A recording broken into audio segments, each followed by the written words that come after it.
Hello, welcome to this session of Class 9 Mathematics, and I am your Anu from mathschool.1. Now in this chapter polynomials, that is chapter 2, we have been seeing some problems in remainder theorem and we are yet to see problems in factor theorem. So today we will be seeing some exercises, some problems in factor theorem, and we will also see how to divide a greater polynomial, a polynomial with a greater degree by a polynomial with a lesser degree. So let's start with our problem. Okay. Now the next problem we are going to see is the polynomial f of x is equal to x cube minus 6x squared plus 11x minus 6. So I need to find the factors of this polynomial by factor theorem. Now we have been seeing remainder theorem in the last classes, isn't it? So I have told you, according to remainder theorem, if we have a remainder 0, then we say the root of the polynomial, that is a value for x, is the root of the polynomial, and by having the polynomial, root of the polynomial, we'll be able to find the factor, isn't it? So that is the remainder theorem. Actually we'll find the root first, then we'll substitute in the polynomial. If at all we have a remainder 0, we say that it is a factor, isn't it? Now according to factor theorem, we need to pick the factors first and determine whether they are factors or not. So for what does factor theorem says? If at all we have a value for x and we substitute it in the polynomial f of x and we have a result 0, that is when we get a result 0, then we say, see, if we substitute x is equal to a and we have f of a is equal to 0, then we say x minus a is a factor. Okay, so this is what factor theorem says and that is what we are going to do now. And according to integral root theorem, we have the leading coefficient to be 1, and if we have a constant term, then the root of the equation is directly proportional to the factors of the constant term. Okay, so the factors here, the leading coefficient is 1 and we have the constant term as 6. So we need to enumerate the factors of minus 6 so that from that we will be able to find out the root of the polynomial, given polynomial. So what are the factors? Maximum possible factors for minus 6 is plus or minus 1, plus or minus 2, plus or minus 3 and plus or minus 6. So these are all the factors of minus 6, isn't it? So we need to check each and every factor whether it satisfies the given polynomial. But doing all those, solving with all those factors is a tedious process, but we need to do it according to the factor theorem. But in the next problem, I'll say you how easily we can get the factors. But with this problem, we'll solve, we'll take each and every value, that is factor of minus 6, we'll substitute in the polynomial. But one thing you should remember is, see, the maximum power or the degree of the polynomial is 3 here.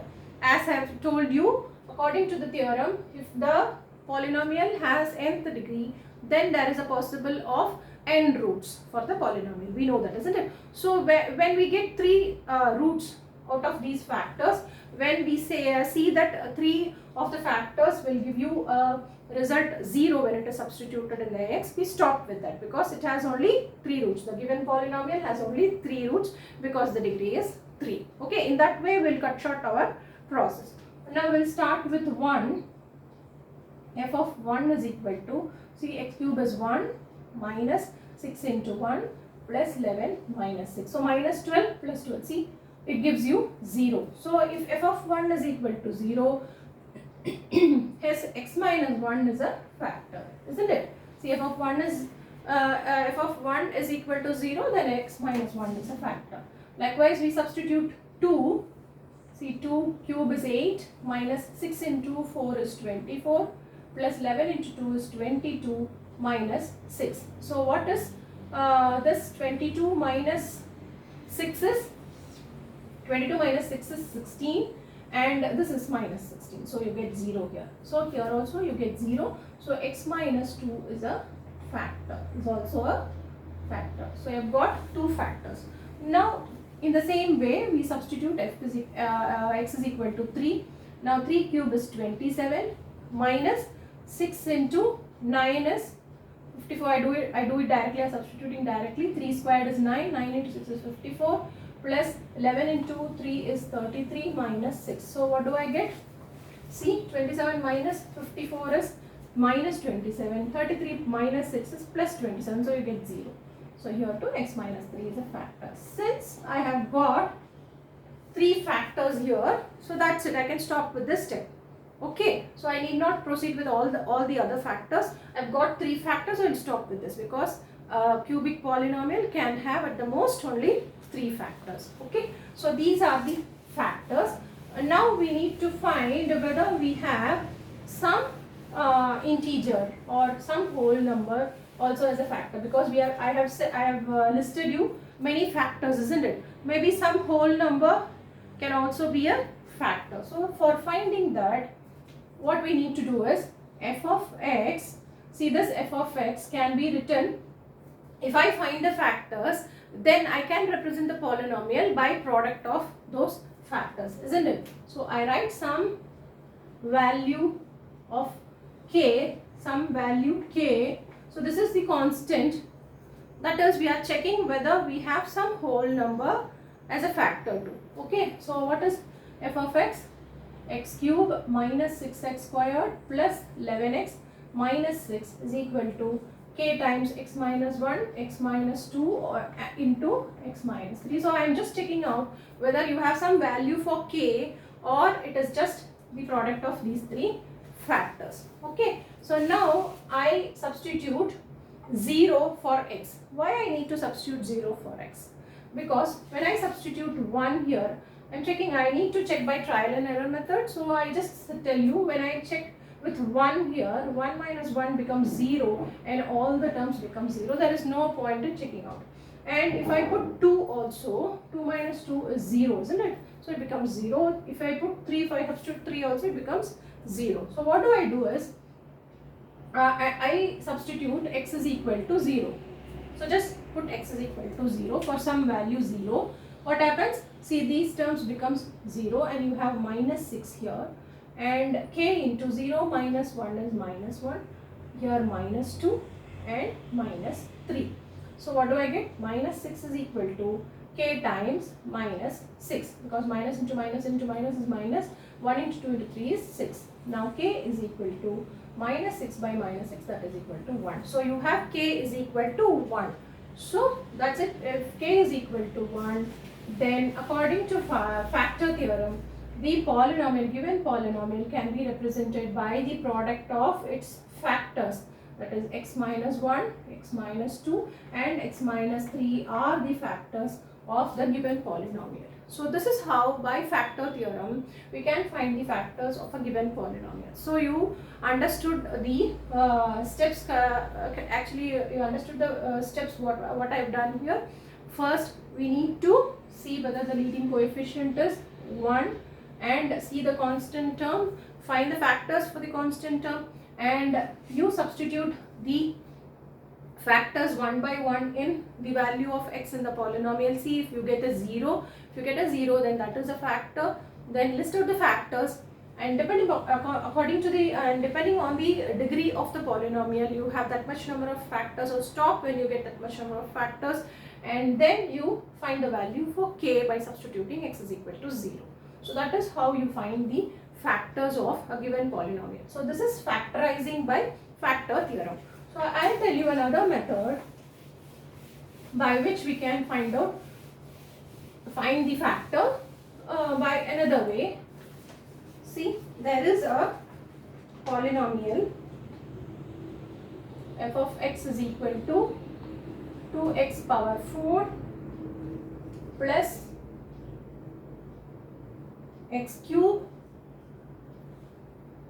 minus 14x squared minus 19x minus 6. 2x power 4 plus x cube minus 14x squared minus 19x minus 6.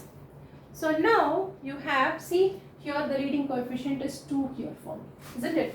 So this is according to the rational root theorem. Earlier we saw the integral root theorem where the leading coefficient was 1. Here we have other than 1. This is according to the rational root theorem where it says that is b by c, that is, see, you take minus 6 divided by 2, that is minus 3 by 2. So the factors of minus 3 by 2 are the roots of the polynomial. So what are the factors of minus 3 by 2 or minus 6 by 2? Let us start with 1 plus or minus 1 plus or minus 2, c6 divided by 2. For 6 it is plus 1 plus 2, 3 plus or minus 6 and plus or minus 1 by 2 plus or minus 3 by 2. So we have all the factors listed according to the rational root theorem, isn't it? So according to the rational root theorem, we have listed all the factors. Now we need to substitute each and every factor to find the root of the polynomial. But in this, what we are going to do is, we just find some 1 or 2 roots, and for the rest of the roots, see the degree is 4 here, so we need 4 roots, isn't it? For rest of the roots, we'll follow another method. So what we are going to do is, let us substitute x is equal to minus 1, that is f of, let us take f of minus 1. See, 2 into minus 1, the whole power 4 is minus, plus 1, so that is 2, and here minus 1, and this is plus 1, so minus 14, and minus into minus is plus 19 minus 6. So see, you can have a question here as to how do I take minus 1. So it is our choice. We can start with 1, we move on to minus plus 1, minus 1 plus 2, minus 2, we can check it like that, or we can do it in random way also, minus 1, minus 2, minus 3, or plus 1, plus 2, plus 3, isn't it? So 2 minus 1 is 1, 2 minus 1 is 1, 1 plus 19 is 20, minus 14 minus 6 is minus 20. So I get this as to be 0. So f of minus 1 is a, f of minus 1 gives you 0, therefore x plus 1 is a factor. We know if f of minus 1 is put here, then x plus 1 is a factor, because if you substitute x plus 1 is equal to 0, you get x is equal to minus 1. So x plus 1 is a factor here. So the next one is f of minus 2. Since I have started with minus 1, I check with minus 2 also. See, minus 2 the whole squared is, whole power 4 is 16. So 2 into plus 16 plus minus 2 cube is minus 8, minus 14 into 4, because minus 2 the whole squared is plus 4, minus 9 into minus 2 minus 6. So what is the answer? 32 minus 8 minus 56 plus 38 minus 6. So what is the answer? See, I add all the positive numbers, so it gives me 70, and minus 8 minus 56 will give me minus 64, so minus 70. See, I have got 0 here. So I have got 2 of the factors. Now, so what is the next factor? That is x plus 2. So remember, x plus 1 and x plus 2 are factors, isn't it? So I have got 2 of the factors. The rest of the factors, so what do I do? See, I have x plus 1 and x plus 2 as factors, isn't it? X plus 1 and x plus 2 are factors. So what do I do is, I multiply these 2 factors. That is, I get x squared plus x plus 2x plus 2. So I multiply x plus a, x plus b. So I multiply, I get x squared plus 3x plus 2. Do you understand the step? X into x, x squared, x into 2 is 2x, 1 into x is x, and 1 into 2 is 2. So I get x squared plus 3x plus 2. Okay, so this is my, so this will also be a factor of this polynomial, because it's a product of their factors, isn't it? So now I take the product of factors, x squared plus 3x plus 2, and I divide this polynomial by the product of factors. Why do I divide by the product of factors? Because the rest of the to get the rest of the factors, I divide this polynomial by the product of factors. Now, when I get the quotient, see, the quotient is a factor of this polynomial, isn't it? So this factor into this factor will give you the polynomial. Anyway, the product of factors is the polynomial, isn't it? So that is the idea behind this. So how do I divide? So by this I'll tell you the actual division of a greater polynomial by a lesser polynomial. We'll learn about the actual division too. So we have done it earlier too, but let us repeat that. Now what do I do is, I take the first term 2x power 4.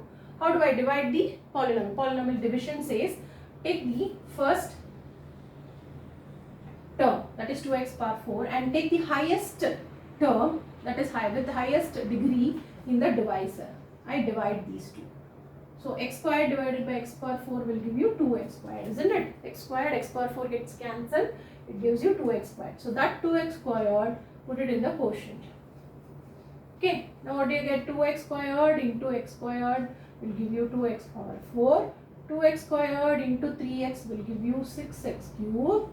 2x squared plus 2x, into plus 2 is 4x squared. Now do you understand how, why I divide this with this? Because when I divide these two, I get a term. I multiply again with this term, I get the same 2x power 4. So it gets cancelled when I subtract. So subtraction, I change all the signs. So it becomes minus x power 3, 5x power 3, and minus it becomes plus minus 18x squared. I add it up, it becomes minus 18x squared. Now bring this minus 19x down. Now again I need to take the first term, that is minus 5x cube, and this has to be divided by the first term here, x squared. So what do I get? Minus 5x, isn't it? So put this minus 5x here, minus 5x into x cube, x squared will be minus 5x cube, minus 5, it will give me minus 15x squared, minus into plus 2 will give me minus 10x. Now subtract, change the signs, this will get cancelled. Do you follow? Minus 18 plus 15 is minus 3x squared, minus 19x plus 10x is minus 9x. Now bring this 6 down. Now minus 3x squared, see this minus 3x squared, I divided by x squared. I get minus 3. Put this minus 3 here. See, along with the sign you need to take. So both the cases I have taken along with the sign. So don't forget to take the sign. Minus 3 into minus x squared is minus 3x squared, minus 3 into minus 3x is minus 9x, minus 3. See exactly how exactly it sits. So all get cancelled and you get the remainder 0. Why? Because we know this is a factor of the given polynomial. So it will be perfectly divisible and it will give you an answer, remainder 0. Now what you have got here? 2x squared minus 5x minus 3. See, this is your quotient, isn't it? So this is also a factor of the given polynomial. Now this into this is the given polynomial. But we need to factorize this too. We know that this is x squared plus 3x plus 2 is equal to x plus 1 into x plus 2, because that is what we have done. So now factorizing this, see we have 2 into minus 3 as minus 6 and the middle term is minus 5. So you need to take two numbers whose product is minus 6 and whose sum is minus 5, isn't it? So how do I take? I need to get minus 6. So I take minus 6 into 1. So I'll get minus 6. Now minus 6 plus 1 will give me minus 5. Okay, so this is according to splitting the middle terms. So I'll rub this off. So what do I get? 2x squared minus 6x plus x minus 3. So that is what minus 6x plus 6 is minus 5x. You have got it exactly. Now take 2x outside. You have x minus 3. Put this x minus 3, carry this x minus 3 here. The remaining is plus 1. So x minus 3 take outside. So you get 2x plus 1. So these are the two factors you have got. So totally how many factors now you have got? 4 factors which satisfies with the degree of the polynomial, isn't it? So what are the factors? You have x plus 1, x plus 2, x minus 3 and 2x plus 1. So if you had got some whole numbers, it will be there in the division part. It will come in the division part in the quotient. So there is no whole number part here. So these are the factors of the given polynomial. So this is how we find, other than using factor theorem. That is, we use factor theorem first to find two of the factors. Then what we do, we find the rest of the factors by actual division with the factors we have got it in the first part. That is, we got by factor theorem. So do you understand how do we find the factors of the given polynomial? We factorize the given polynomial by factor theorem and by actual division. Okay, so this will be easier for you. By doing actual division, it will be easier for you. The thing you need to remember, you need to do carefully, is the factorizing part of the quotient. Quotient needs to be factorized so that you get the factors separately. Now the last sum we are going to see is f of x is equal to x cube plus 13x squared plus 32x plus 20 if x plus 2 is a factor. Given x plus 2 is a factor. So it is given that x plus 2 is a factor. So you need to get a reminder 0. So we'll do it with actual division. So x plus 2 divides x cube plus 13x squared plus 32x plus 20. I'll check with the signs. Yes, all are positive and x plus 2. So now I divide x cube by x. It gives me x squared. So put x squared here. X squared into x is x cube. X squared into 2 is 2x squared. Now subtract. This will get cancelled. 13 minus 2 is 11x squared. Bring the 32x here. So now 11x squared by x will give you 11x. So put this 11x here. 11x into x will give you 11x squared. 11 plus 2 is 22x. Subtract. This gets cancelled. Get 10x. Do you follow? And bring this 20 here. 10x divided by x is 10. See this 10x divides x. So x divides 10x, you get 10. So put 10 here. So you get 10x plus 20. See, you get 0. Because it is said that x plus 2 is a factor, it is perfectly divisible. Now what you have got, x squared plus 11x plus 10. You note it down, x squared plus 11x plus 10. So x squared plus 11x plus 10 needs to be factorized now. So we have x plus 2 already as a factor of this polynomial. Since the degree is 3 here, we need 3 factors. One of the factors is x plus 2. So we'll be getting 2 other factors because the degree is 2 here. There are 2 factors in this polynomial. Now what is, see here it is 1. So 1 into 10 will give you 10 and 1 plus 10 will give you 11. This is direct. Positive, all are positive. So you get it directly. So let us factorize x squared plus x plus 10x plus 10. Splitting the middle terms. X plus 10x will give you 11x, isn't it? So x into x plus 1. You carry this x plus 1 as it is. What is left out here? 10. So plus 10. Now x plus 1, take x plus 1 common and the remaining x plus 10 here. Isn't it? See how we have factorized the quotient x squared plus 11x plus 10 as x plus 1 and x plus 10. So now these are the factors other than x plus 2. So what are the factors? We have what? X plus 1, x plus 2, x plus 2 is already given here, and x plus 10. See, there are 3 factors. For a cubic polynomial, there should be 3 factors, isn't it? So we have got 3 factors exactly. So that is how we find out the other factors of the polynomial when one factor is given. We can do it by actual division also. Okay, do you understand? So this is how we do factor theorem. That is, we do problems in factor theorem. We find factors and we prove a particular factor is a factor or not by substituting the value. We can prove this x plus 2 is a factor by substituting the value of 2 here and we'll get 0. So that is x plus 2 is equal to 0 and x is equal to minus 2. So that minus 2 has to be substituted here and you will get a value 0, which shows that x plus 2 is a factor. So in that way also you can prove. So these are some of the problems we have done for the remainder theorem and the factor theorem of this chapter. So in the next class, we'll see just one topic is remaining for the chapter polynomials, that is algebraic identities, which is very, very important for you to move on to the further chapters regarding algebra. So we'll see algebraic identities in the next class and a problem in each of the identity. Okay, so until then, it's bye from Anu. Have a good day, and it's for mathschool.1. Thank you.